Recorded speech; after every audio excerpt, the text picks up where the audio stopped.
Welcome to Sarhad Yunani Tibia Medical College.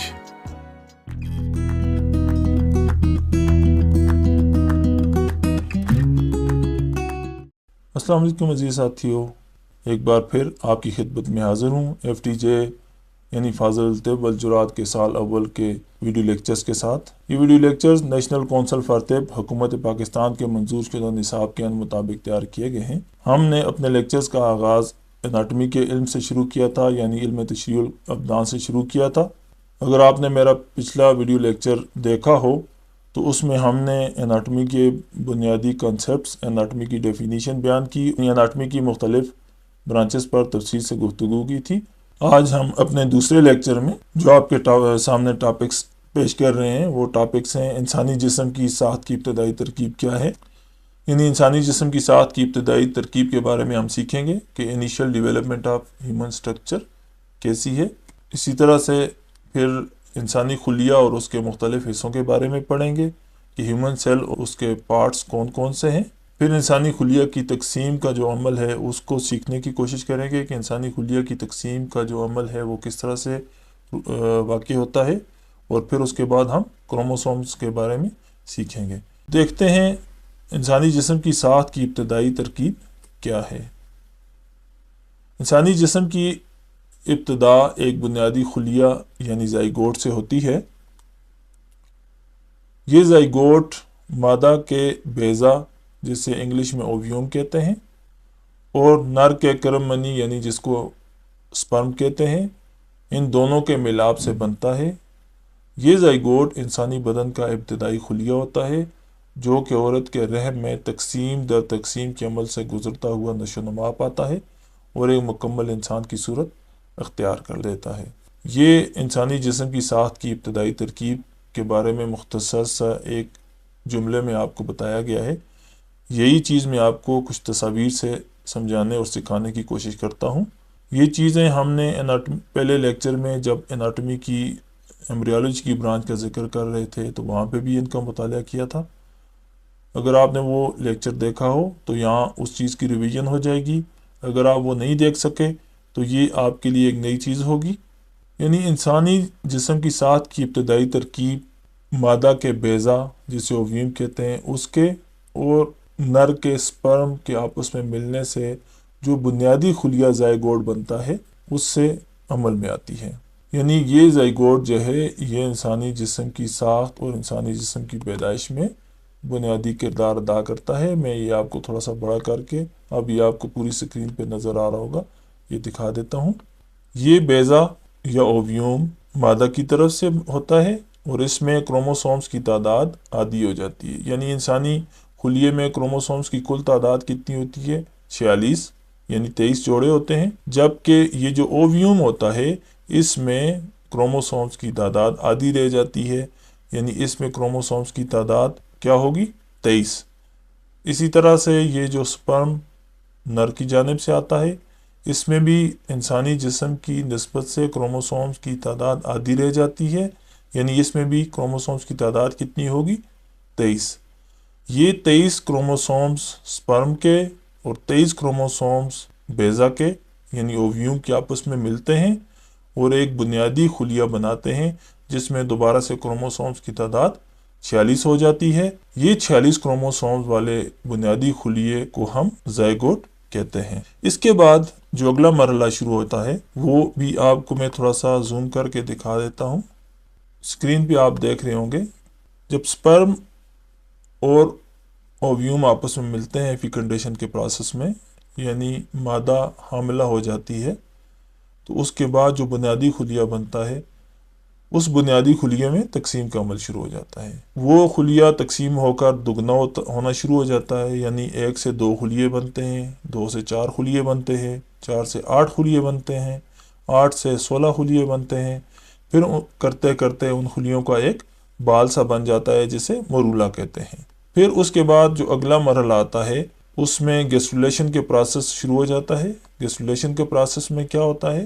جو ہمارے جسم میں مختلف قسم کے خلیات پائے جاتے ہیں، جیسا کہ اعصاب کے خلیات ہیں، مسلز کے خلیات ہیں، ہڈیوں کے خلیات ہیں اور غدد کے خلیات ہیں۔ یعنی انسانی جسم کے جو خلیات ہیں وہ آپس میں ایک جیسے جو خلیے ہوتے ہیں وہ آپس میں ملنا شروع ہو جاتے ہیں اور اپنی اپنی ٹیشوز کی تہیں بنانا شروع کر دیتے ہیں۔ جب گیسٹولیشن کا پروسیس مکمل ہو جاتا ہے تو اس کے بعد جو اگلا مرحلہ شروع ہوتا ہے اس میں اعصابی ٹیوب بن کر دماغ اور حرام مغز بننے کا عمل شروع ہو جاتا ہے۔ جب یہ مرحلہ مکمل ہوتا ہے تو اس کے بعد یہ آپ کو سامنے سکرین پہ جو اخروٹ جیسی تصویر دکھائی دے رہی ہے تو یہ ایک ابتدائی جسم بننا شروع ہو جاتا ہے۔ پھر یہ دن بدن اس میں کی گروتھ ہوتی رہتی ہے، اس کی جو شباہت ہے وہ آہستہ آہستہ انسانی ساتھ کی طرح بننا شروع ہو جاتی ہے اور آہستہ آہستہ کرتے کرتے کرتے یہ ایک مکمل انسان بن جاتا ہے۔ تو یہ جو پورا پروسیس ہے، یہ جو پورا مرحلہ ہے، یہ اناٹمی کی جو برانچ ایمبریالوجی ہے اس میں اس کا مطالعہ کیا جاتا ہے۔ لیکن جو انسانی جسم کی ساخت کی ابتدا ہے وہ سپرم اور اوویوم سے ہوتی ہے، یعنی انسانی جسم کی جو ابتدائی مرحلہ ہے وہ سپرم اور اوویوم کے ملنے کے بعد زائگوٹ کے بننے سے شروع ہوتی ہے، اور یہ زائگوٹ پھر تقسیم کے عمل سے گزرتا ہوا مختلف ارتقائی مراحل سے گزرتا ہے اور بالآخر ایک انسانی شکل اختیار کر لیتا ہے۔ اب اس سلائیڈ پہ ہم دیکھیں گے کہ انسانی خلیہ کیا چیز ہے یا ہیومن سیل کسے کہتے ہیں۔ جیسا کہ دوستو آپ کو پتہ ہوگا کہ خلیہ جسم انسانی کی بنیادی اکائی ہے، بلکہ تمام جاندار اجسام کی بنیادی اکائی خلیہ ہی ہوتا ہے، یعنی تمام جاندار چھوٹے چھوٹے خلیات سے مل کر بنے ہوتے ہیں۔ یہ بنیادی اکائی خلیہ بھی مزید چھوٹی چھوٹی چیزوں سے مل کر بنا ہوتا ہے جسے مجموعی طور پر پروٹوپلازم کہتے ہیں۔ یعنی جس طرح سے انسان خلیات سے مل کر بنے ہوتے ہیں اسی طرح سے خلیہ بھی اپنے آپ میں ایک زندہ جسم ہوتا ہے جس کے اندر بے شمار چھوٹے چھوٹے دیگر اجزاء پائے جاتے ہیں جو کہ خلیہ کی گروتھ کے لیے، نشو و نما کے لیے، تقسیم کے لیے مختلف افعال سر انجام دیتے ہیں۔ خلیہ کی بناوٹ میں مختلف اجزاء ہوتے ہیں، جیسا کہ خلیہ میں پانی ہوتا ہے، سب سے زیادہ مقدار پانی ہی کی ہوتی ہے۔ خلیہ میں نمکیات ہوتے ہیں، لحمی اجزاء ہوتے ہیں، پروٹین ہوتی ہے، چکنائی ہوتی ہے، کاربوہائیڈریٹس ہوتے ہیں اور الیکٹرولائٹس پائے جاتے ہیں۔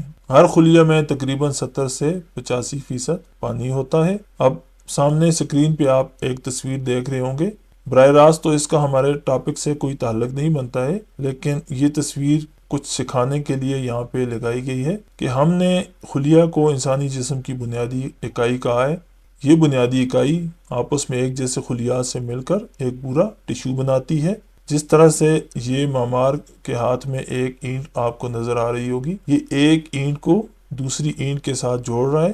جیسے اس نے بہت ساری اینٹوں کو آپس میں جوڑا تو دیوار کا کچھ حصہ مکمل ہوا، یعنی یہ ایک ہی طرح کی اینٹوں کو آپس میں جوڑتا جا رہا ہے، مضبوطی کے ساتھ ایک میٹیریل کے ساتھ جوڑتا چلا جا رہا ہے، اور ان تمام ایک جیسی اینٹوں کو جب یہ جوڑ لے گا تو ایک دیوار بن جائے گی۔ یہاں یہی دکھانے کا مقصد تھا کہ یہ اینٹ کو ہم ایک بنیادی خلیہ سمجھتے ہیں، یہ بنیادی خلیہ دوسرے بنیادی خلیے یعنی دوسری اینٹ کے ساتھ ملتا ہے، اور اس طرح سے بے شمار جو اینٹیں جب آپس میں ایک جگہ پہ تے بتے اکٹھی کر کے رکھ دی جاتی ہیں، ایک سیمنٹ کے ساتھ ایک میٹیریل کے ساتھ جوڑ دی جاتی ہیں تو وہ ایک دیوار بنا دیتی ہیں۔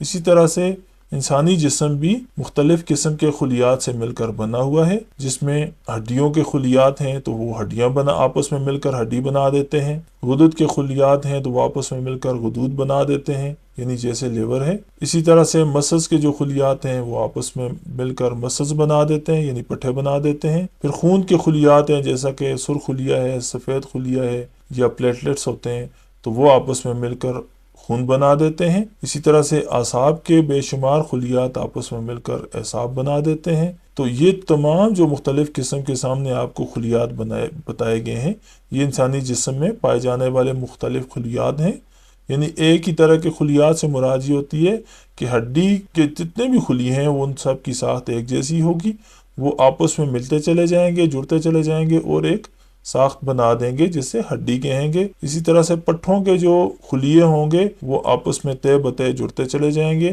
تو مل کر ایک پٹھا بنا دیں گے، جس طرح سے یہ اینٹوں کی دیوار بن رہی ہے۔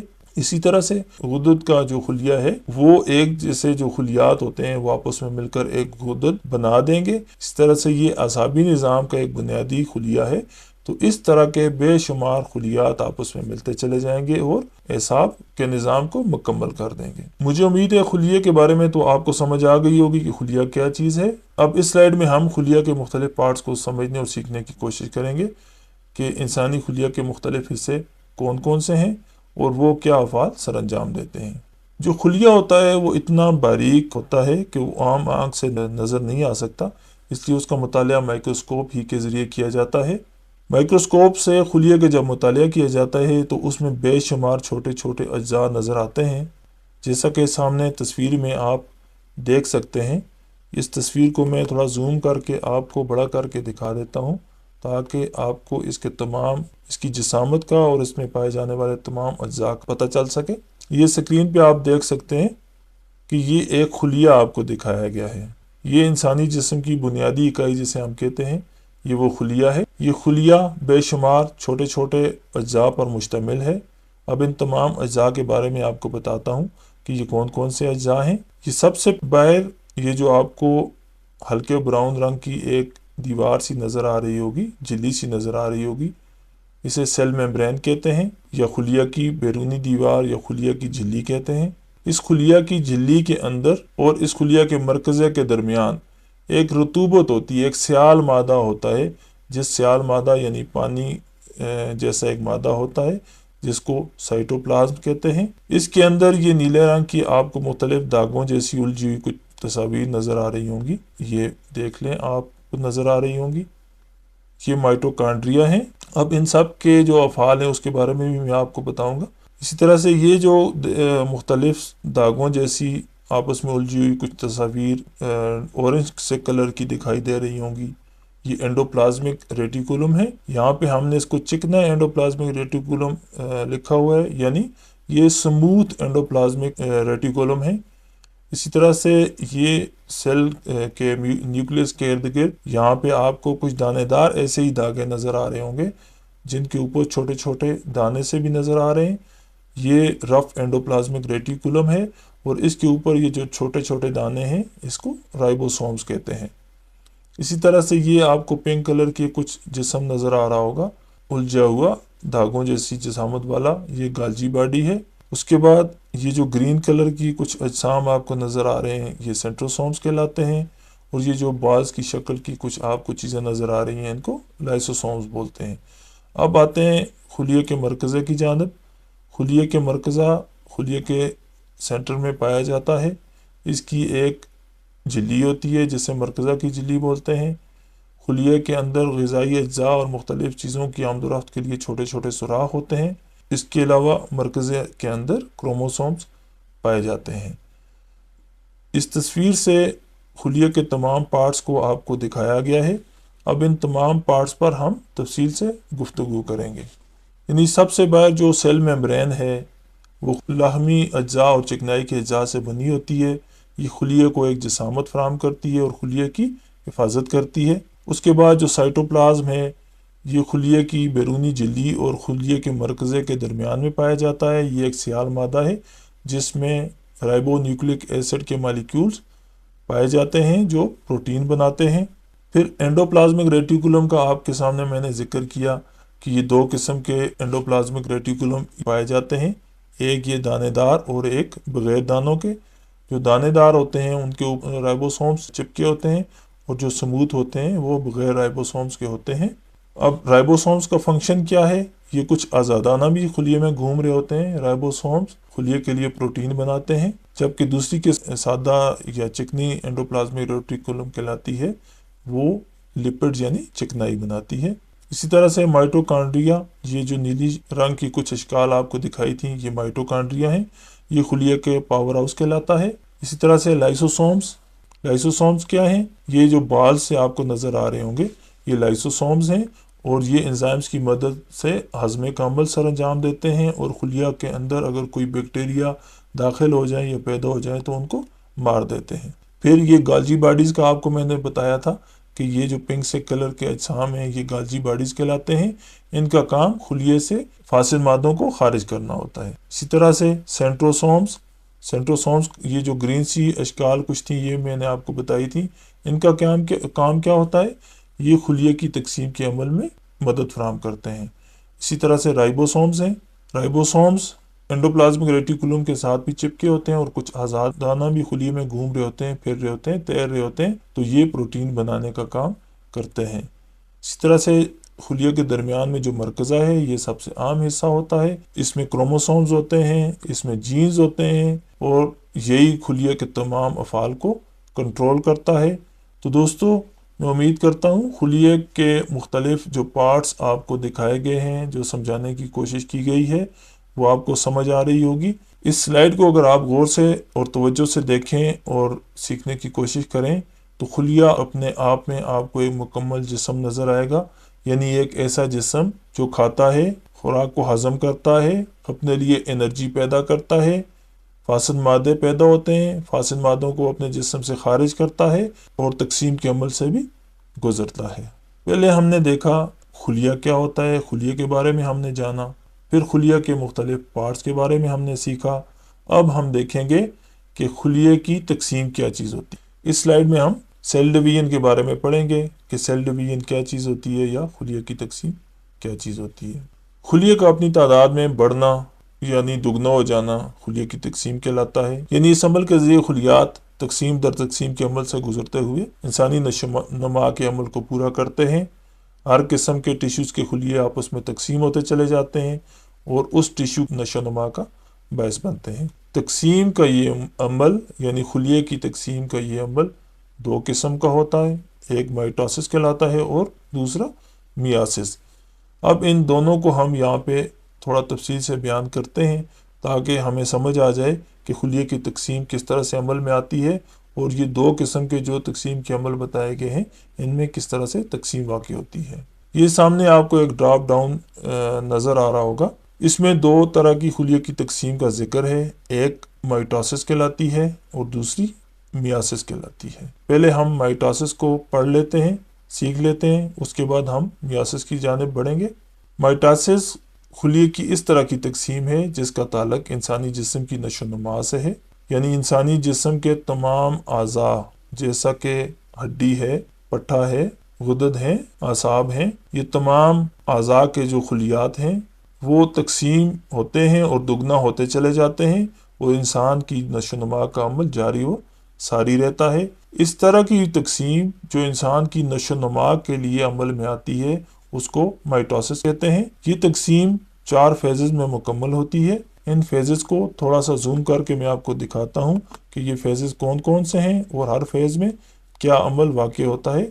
یہ 4 فیزز میں مکمل ہوتی ہے یہ تقسیم. سب سے پہلے فیز کو پروفیز بولتے ہیں، دوسرے کو میٹا فیز، تیسرے کو اینا فیز اور چوتھے کو ٹیلو فیز. اب ان چاروں کو ہم تھوڑا سا تفصیل سے بیان کرتے ہیں تاکہ اس کی سمجھ آ جائے کہ یہ خلیے کی تقسیم کس طرح سے عمل میں آتی ہے.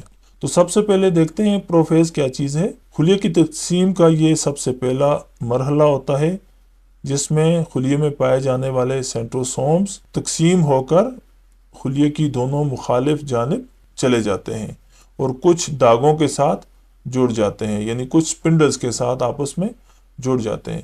یعنی ابتدائی فیز میں پروفیز میں یہ جو سینٹروسومز ہوتے ہیں وہ خلیے کے مخالف سمت میں ٹریول کرتے ہیں اور کچھ سپنڈل یعنی داغوں کے ساتھ جڑ جاتے ہیں.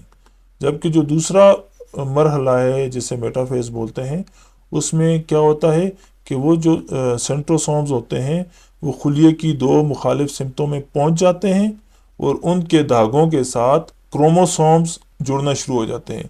یعنی اس مرحلے میں پہلے یہ ہوتا ہے کہ خلیے کے اندر پائے جانے والا جو مرکزہ ہوتا ہے اس کی جھلی غائب ہو جاتی ہے اور اس کے کروموسومز آزاد ہو جاتے ہیں اس جھلی سے. پھر ان سینٹروسومز کے داغوں یعنی سپنڈلز کے ساتھ وہ کروموسوم جڑنا شروع ہو جاتے ہیں اور اسی مرحلے میں یہ کروموسومز بھی آپس میں تقسیم ہو کر دگنا ہو جاتے ہیں. کیونکہ آدھے کروموسومز کو ایک جانب شفٹ ہونا ہوتا ہے اور آدھے کروموسومز کو دوسری جانب چلے جانا ہوتا ہے، تو اس لیے قدرتی نظام کے تحت اس مرحلہ میں